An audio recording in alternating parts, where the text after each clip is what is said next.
Hello, in front of me I have Amazfit Bip 3 Pro and I'm gonna show you how to unpair this watch from the Android phone. First, we need to open the Zip application on the phone that is paired with our watch.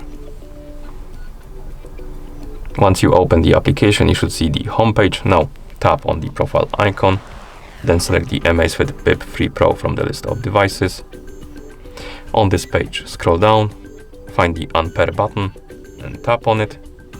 Then tap on the Unpair button and tap on it again to confirm.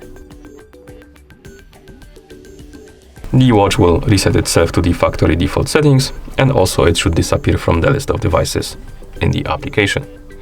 And now you can close the app, and at this point the watch is unpaired from your phone. Thank you for watching. If you found this video helpful, please consider subscribing to our channel and leaving the like on the video.